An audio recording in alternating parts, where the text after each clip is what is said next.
Do 8 common tasks. Answers.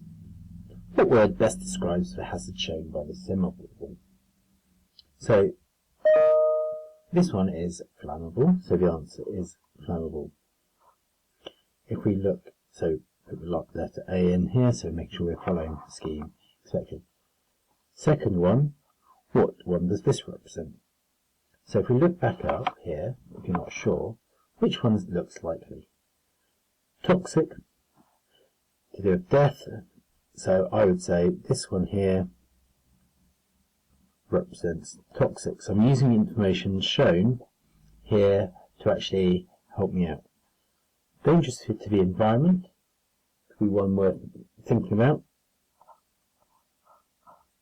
Looks like this, sort of a bit of land, there's a sort of little fish there, and then we sort of have a tree going there. It's more just the idea of recognising it.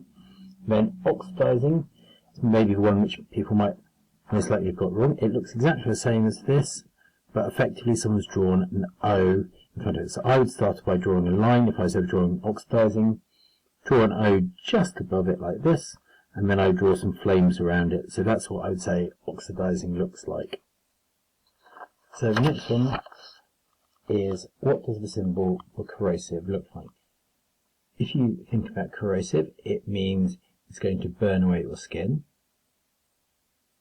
And then we remember that it's trying to remind you that it could burn your hand. I'm never going to be brilliant at drawing this, but the key thing to start off with is my diamond box surrounding it. There's a bit of surface which has been eaten, so there's a little bit of surface which has been eaten by my acid here. And on the other side, there's a picture of a hand. 1, 2, 3, 4 fingers, little thumb, and we need to sort of show, imagine it's like had a little hole sort of chopped out of the hand or burnt away. Now, where does this acid come from? It comes from 2 little test tubes. So there's the first test tube here, second test tube here, and there's a little bit of liquid in each of the 2 test tubes. The next thing is, what might actually carry this symbol? So, things which I know which are corrosive are metal hydroxides, so sodium hydroxide, but you may not have met that one. But acid's always a good one to choose. So you think about what your food does, it helps sort of break down food. But there's acid which is much more likely to cause you damage, which is called concentrated acid. So ideally you'd put concentrated acid. I mean, if you're really keen, you could put concentrated hydrochloric acid. You may also have heard of sulfuric acid.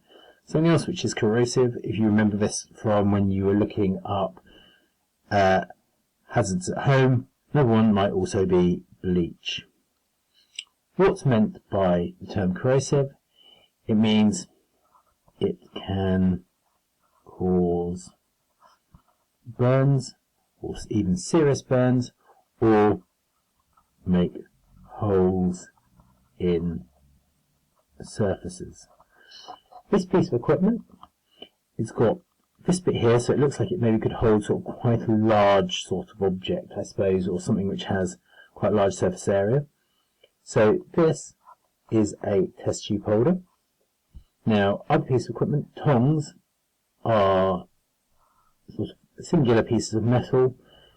It's a bit like a pair of scissors, I suppose, and then it's got this, and it's got a little bit where it can clamp. So that's what a picture of tongs look like. A beaker looks a bit like this, and a burette. You've never heard of a burette, so I wouldn't worry about that one. You'll meet that one in year 11 potentially. What's this piece of apparatus called? Now, at home you have something which is called kitchen scales. Now, you may have heard of the scales of justice, which sort of is something like 2 plates sort of balancing on each side, like this. But this, imagine it's got a metal plate, or it's a bit like a saucepan turned upside down, a very shallow one, and it's on the very top of the equipment. So this piece of equipment is called a top pan. And what's the pan doing on it? It's balanced on 4 little bits inside, so it's called a top pan balance. And you get the mark just for saying balance, but you can always impress anyone marking your paper by putting the words top pan in. So we now have a diagram.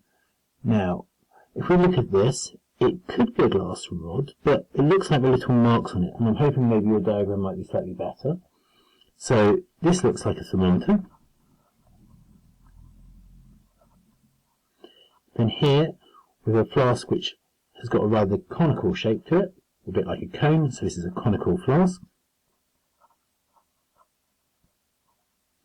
See, this is that sort of grid which the conical flask is balanced on, as a metal sort of lattice. And if you imagine this is a gauze. Here we can see the base, or the legs of a tripod. We can see all three legs shown here, so tripod. Next one we can see our Bunsen burner. And finally, the last thing we've got there is our heat-proof mat.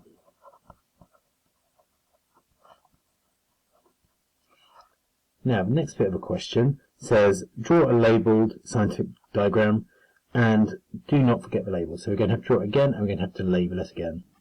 So we work from a bottom down. We can draw a heat-proof mat.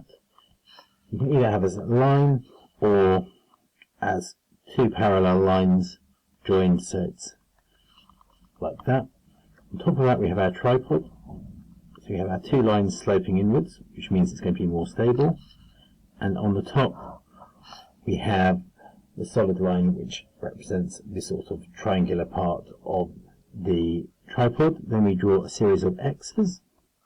This here represents the gauze, which is on top. We've got to remember our heat source, which is our arrow pointing upwards, which is our Bunsen burner. We now draw our conical flask. Two edges going in. Let's just make sure I try not to it will make go wrong. And two little bits sticking up. There's our thermometer inside it. I've just gone slightly wrong at the end. It's a shame I wasn't using a pencil because that would have made it slightly better. So curved end, which is representing the bulb. I'd put little marks on the side, which means I can indicate it's actually used for measuring. Obviously seal the top of it. And then it's actually got some liquid in it, so I could also just draw a line across to represent the liquid in it. Now I could obviously label my diagram.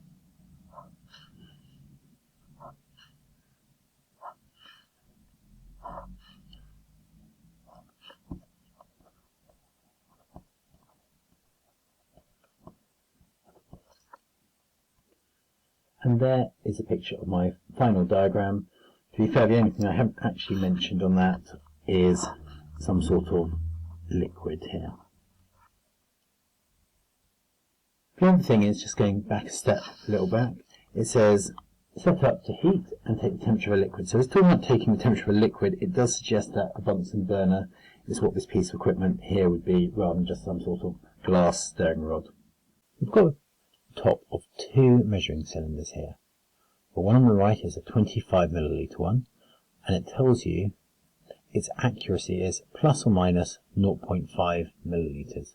So that means if you had a reading of 25 milliliters, it could be either somewhere between 24.5 and 25.5. If we look at a 10 milliliter one, so a slightly smaller volume rather, we can see it's more accurate.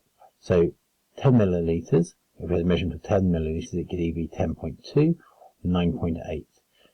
That doesn't really make too much sense. It's not something to worry about too much. It's just more the idea that as your measuring cylinders get smaller, they're often more accurate. So if we have a look at this picture here, we can see the 50 milliliter one is accurate to 0.5 milliliters. 10 milliliter one, this one here, is accurate to 0.2 milliliters, and our 5 centimeter one is very hard to read, but it does say to the nearest 0.1 milliliter. So they're getting more accurate for the smaller one. Which piece of equipment would allow you to measure 5 centimeters cubed of water most accurately? So we look for something which has a smaller sort of measurement, which are those two there. And beakers are not ever used for measuring. So The next question says, state and identify the independent and dependent variables in the following experiment. Students in a science class carried out an investigation in which a flashlight was pointed at a screen. They wanted to find out if the distance from the light to the screen had any effect on the size of the illuminated area. So, what are we changing?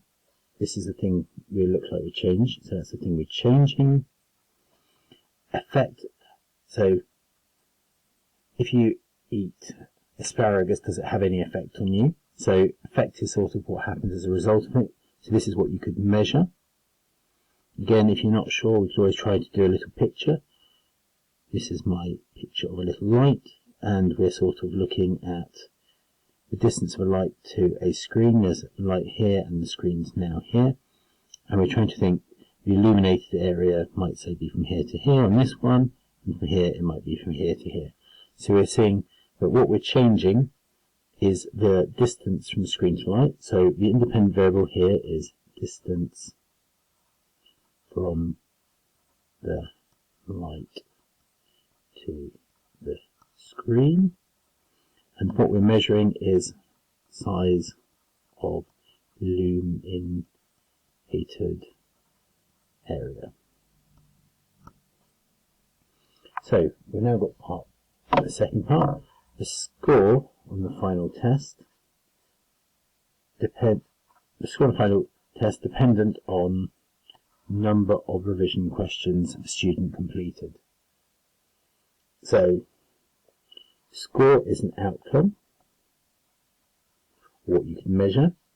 So score on the final test based on number of revision questions student completed. Then we have one final one. Identify the dependent, independent and 3 control variables for the following experiment. 5 grouped guinea pigs are fed identical diets except for the amount of vitamins A they receive. So what we're changing is amount of vitamin A they receive. Each group gets a different amount of vitamin A. That confirms what we're changing.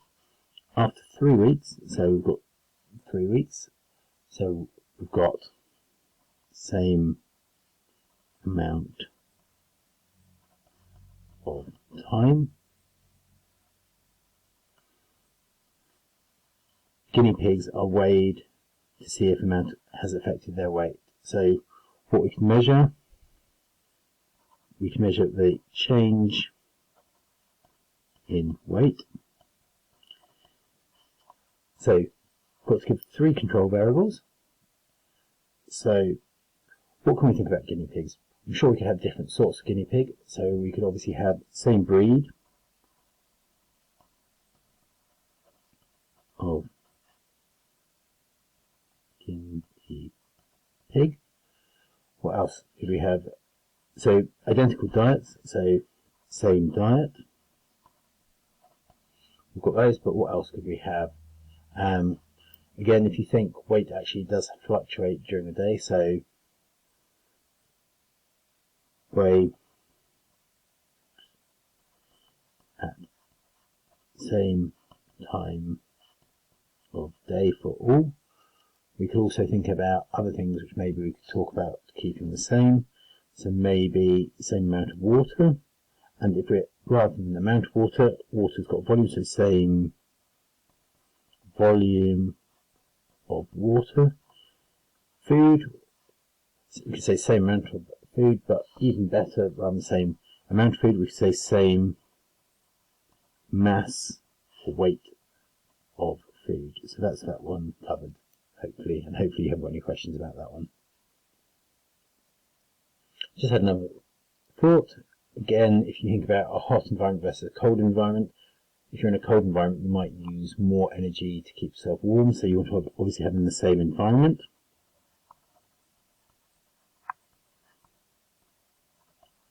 And something else, which obviously affects maybe how many calories you need as a human being, is how much exercise you do. So we could also say same amount of exercise. Again, that could be same time for carrying out exercise or same types of exercise. The amount of pollution produced by cars was measured. So it's got the word measured in, it's got the word measure here, so that's helpful. Amount of pollution produced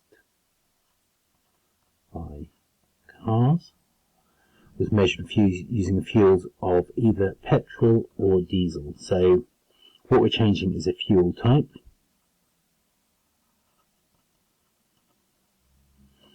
So how could you do this?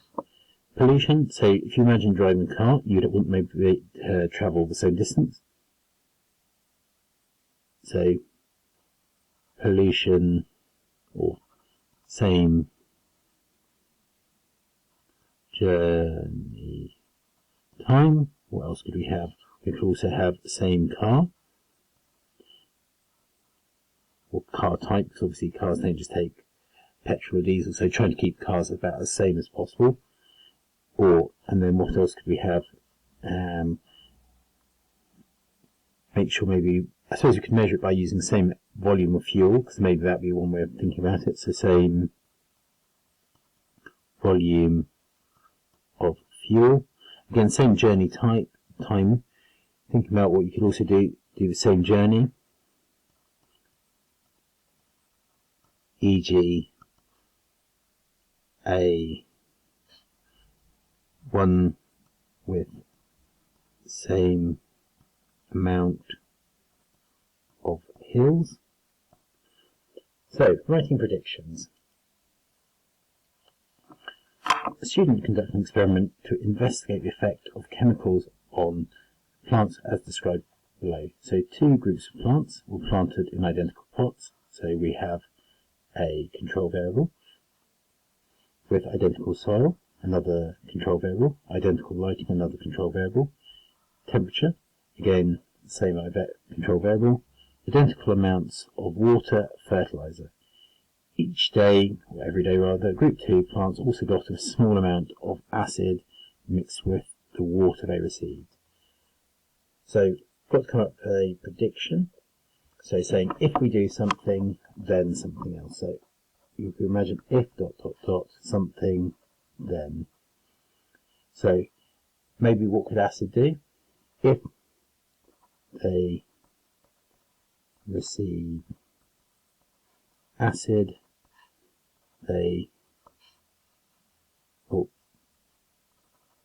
then they turn blue. So that might be something. We could also maybe say it maybe doesn't grow as well. So if they receive acid, they do not grow as well. So those are two possible predictions. I can't think of anything else particularly. Again, you could also maybe, rather than grow as well, you could even go for something like, instead of grow as well, you could even say die.